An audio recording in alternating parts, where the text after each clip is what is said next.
What is up, you fabulous people? Welcome back to the channel. My name is Justin, and today we're listening to Thomas Dolby with his song Dissidents. This is off of the album The Flat Earth, which was released in 1984.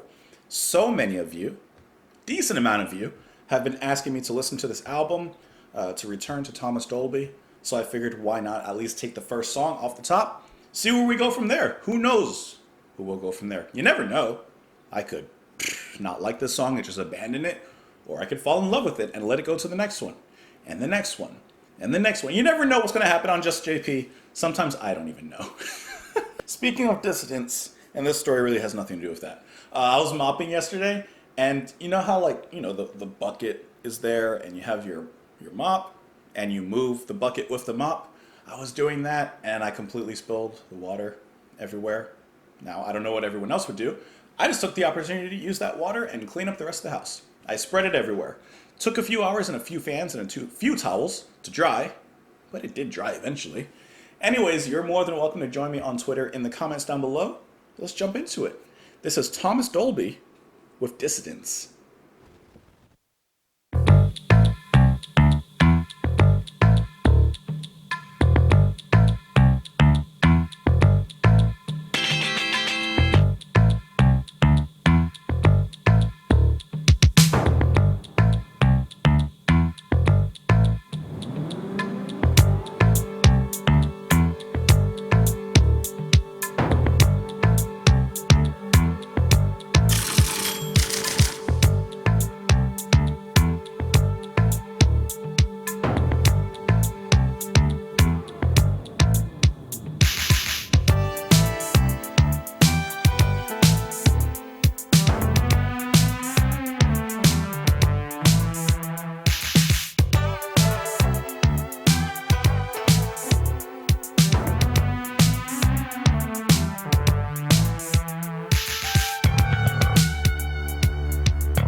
Verify it. Wait a minute. It's all here.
speechless. Speechless. Woo! I don't know. Ooh, I don't know what to say. Let me put my volume up first of all. First of all, my neck hurts a little bit because it was moving a lot. It actually does hurt a little bit. Second of all, I want to take this moment and this opportunity to say something that I try to mention every once in a while, but I want to mention more. Thank you guys for recommending me music. Thank you guys for always commenting and sharing your music with me. Sharing the music that you know, that you love, that you've grown up with me. The bass. You guys know I gotta start with the bass. How can you listen to this song and not start with that? How? Let me tell you who the bass player is playing here. It seems that this is Matthew Seligman playing on this one, and like groovy, funky, like so deep. Ooh, I love his bass playing and not overplayed at all, fitting perfectly with the rhythm. And here the rhythm is mostly the drum machine. There's no, as far as I know, there's no live drums going on here. It's just the drum machine. But as I've said and mentioned, and paraphrasing Björk rather, it's not about the machine, it's about the man or the woman behind the machine putting the emotion into the music. And regardless of if this is real drums or electronic drums and so many other things, it's the emotion behind it. And I get it. Like, it's dancey, it's deep, it's funky, it gets me where I want to go. I love this. Like, let me put it on my playlist actually. I love that. Matthew Seligman, he's played, of course, of Thomas Dolby. He's also played and backed David Bowie at Live Aid in 1985. He's played with the Dolphin Brothers. Dolphins, by the way, don't go near them. They're really dangerous. Dolphins are like sociopaths of the ocean.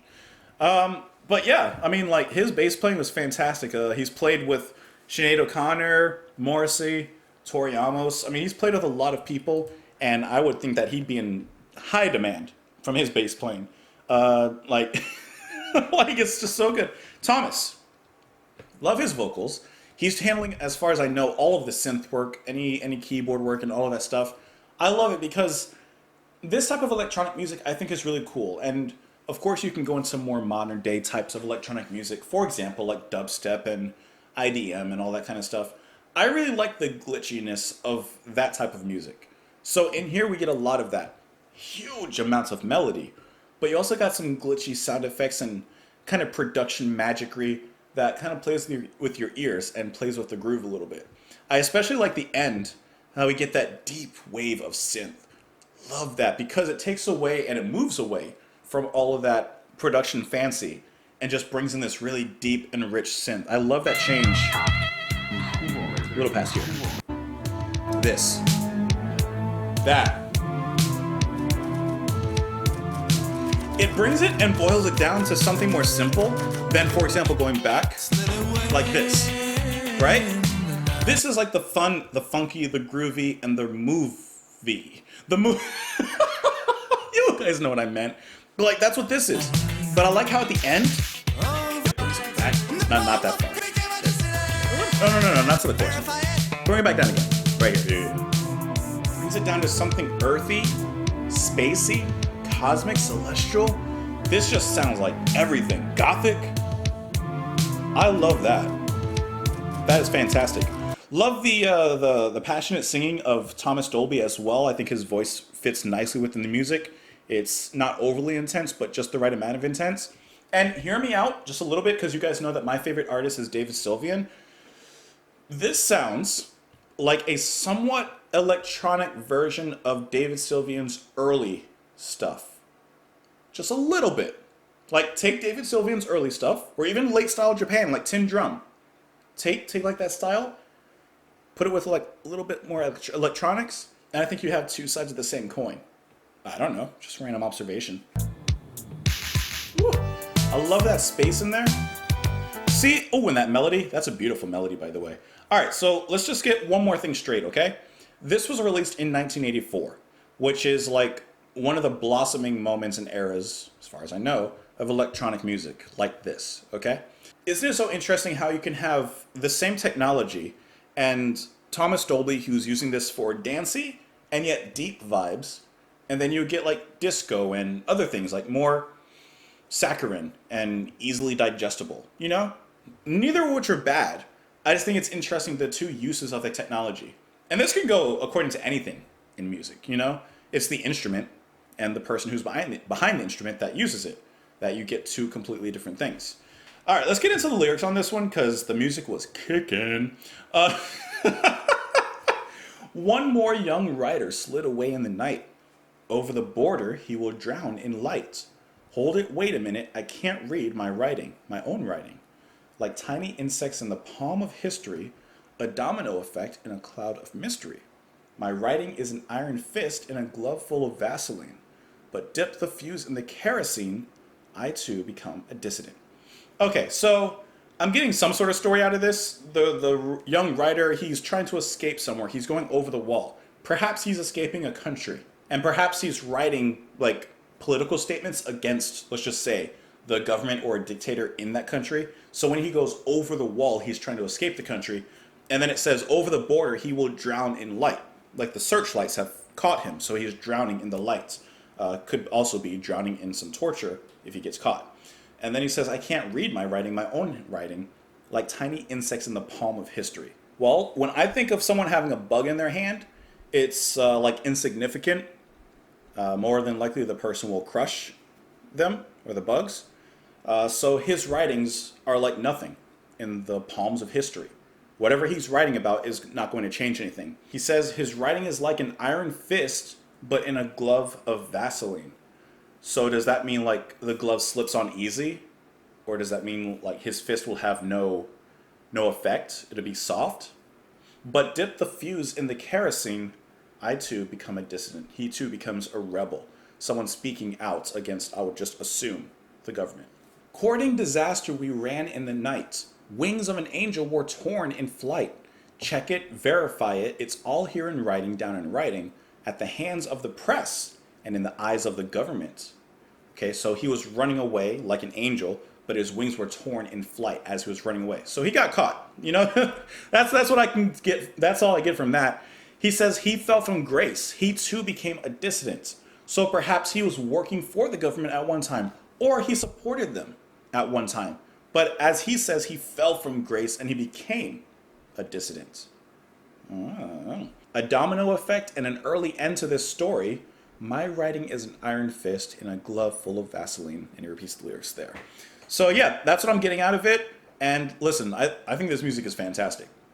More like this. And if more like this is on the rest of the album, well, I told you, who knows where we go from here.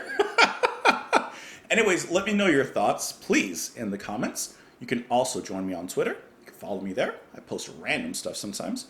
You can support the channel on Patreon if you enjoy the content, but you can also just watch the videos if you enjoy the content. And otherwise, I hope you have a wonderful day. I'll talk to you tomorrow. Bye.